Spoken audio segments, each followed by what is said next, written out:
Now today I want us to continue in Galatians chapter number 1 and verse number 13 and 14. The Apostle Paul talks about the fact that he had profited in the Jews' religion, And I've been dealing with the matter of Judaism the last few days.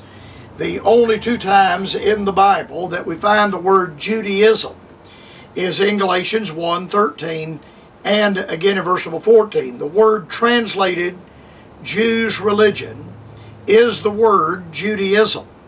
And I've dealt with the 13 tenets of the matter of Judaism, and then we have seen that Judaism, like every other false cult, Mormonism, Roman Catholicism, they all have some extra biblical book, some extra biblical writing. So they use the Bible plus, and that plus is whatever they use, the Book of Mormon, the tradition, and the Muslims make reference to the Bible, but then they have the Quran, and then beside the Quran they have the Hadith. And they use both of those books in their false religion. And so it is with the matter of Judaism. The idea that Judaism and Christianity are virtually the same thing, or that Judaism and Christianity are two sides of the same coin, is simply untenable. It's not supportable by the facts. Not only does the Judaism use the Torah, the first 5 books of Moses, Genesis, Exodus, Leviticus, Numbers, Deuteronomy, but they also use a writing called the Kabbalah. And I've been touching on that the last several days. I understand that many of us in Western culture and the Western world, when I say Kabbalah, that is an unfamiliar word. That's an unfamiliar term. It's a term that you and I don't use in daily conversation. But it is something that you and I think, should be aware of. The Kabbalah, K-A-B-B-A-L-L-A-H, K-A-B-B-A-L-A-H. Some spell it with one B, K-A-B-A-L-A-H. Then it is spelled sometimes with a C, C-A-B-A-L-A. Maybe the ancient and mystical teachings of Judaism, but they appear to be as up-to-date and popular as the New Age movement, which is sweeping the globe. In mass circulation, Jewish newspapers and magazines, from the Jerusalem Post to the Jewish magazine Moment, there are advertisements offering study groups in Kabbalah. Each year, the Lubavitchers spend thousands of dollars in advertising and printing of books promoting this esoteric and false doctrine. The word Kabbalah means to receive. It is the receiver of esoteric or mystical doctrine. The Kabbalists teach that this mystical doctrine came from God and was first given to Abraham. It was passed on to Moses with additional inspiration and finally passed on to the sages. The teaching of Kabbalah is not meant for the common man, but revealed and received by certain elected ones. We see this is in the following quote from the Apocrypha.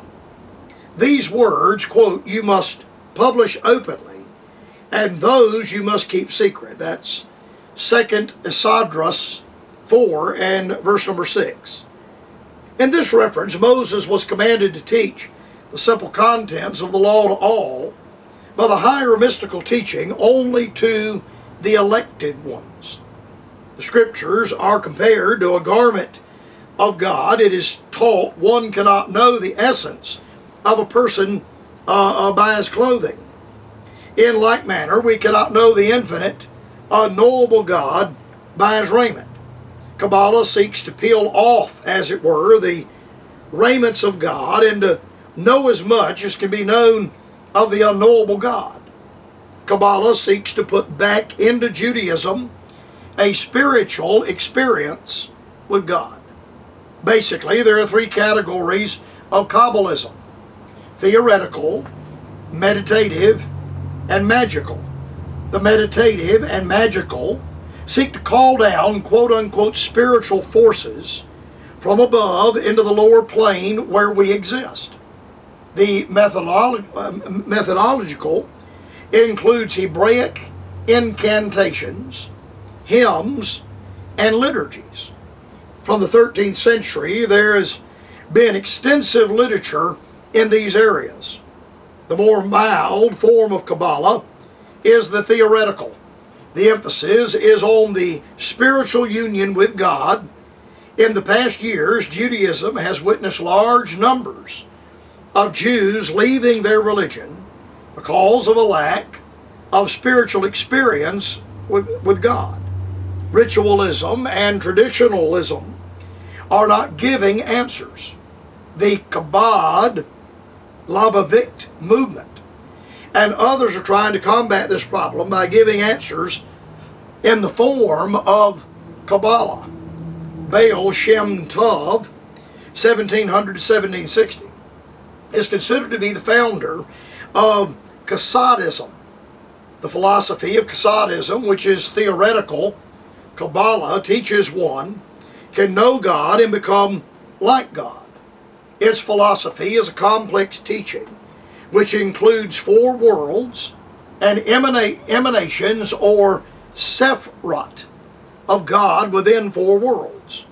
The Lubavitchers do not teach the overtone Merkabah form or the meditative or magical form of Kabbalah, but the theoretical, usually titled Chassidus or Tanya.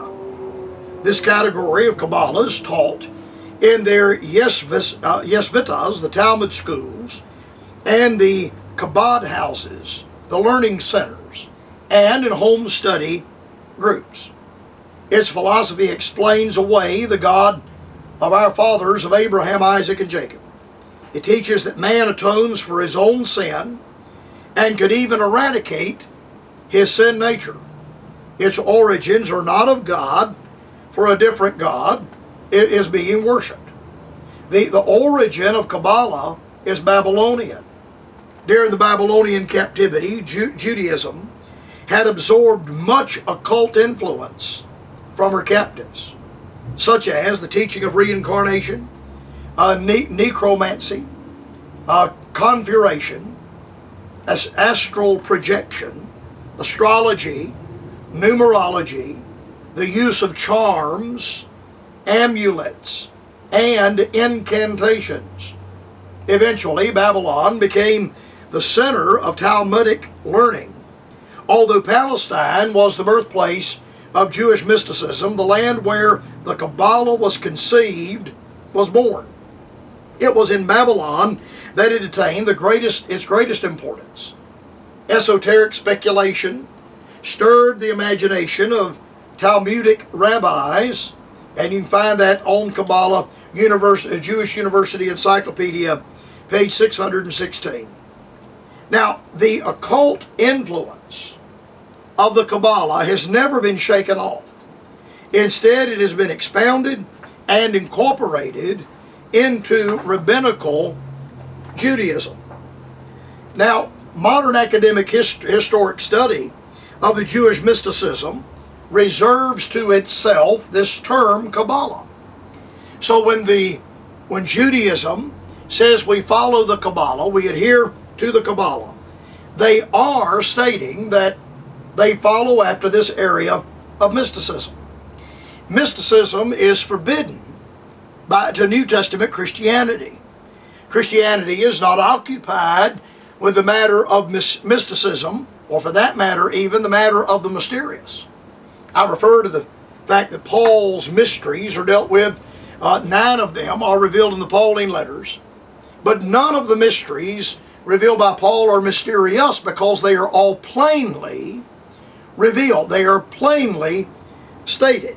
They are not mysterious at all. You can read in the Scripture, Romans, Ephesians, and so on, exactly what they are. Mysticism and a mystical part of religion is forbidden by Christianity. All false religions, to a greater or lesser degree, fall into this area of mysticism. And involved in the matter of mysticism is allegorism, allegorical ideas and theories, and much subjectivism. Now the major problem I have with the area of mysticism, obviously it is forbidden by God, but one of the reasons it is forbidden by God is there's no way to test or to judge it. Paul says, he that is spiritual judgeth all things, yet he himself is judged of no man. Paul states that lay hands suddenly on no man. John the Beloved says, try the spirits to see whether they be of God.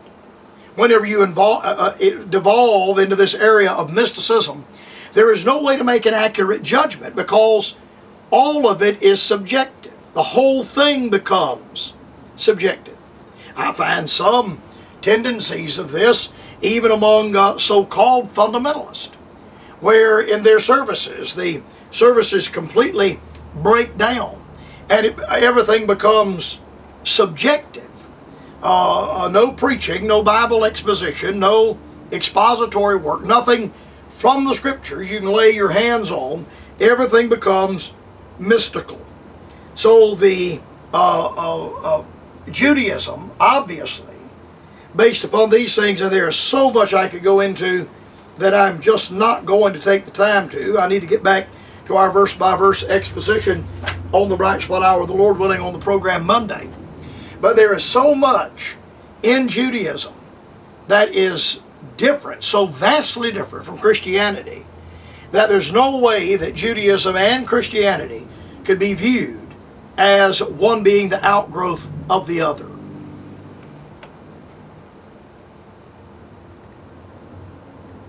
Carper. Correspondence may be sent to the Bright Spot Hour, Post Office Box 4, Greenville.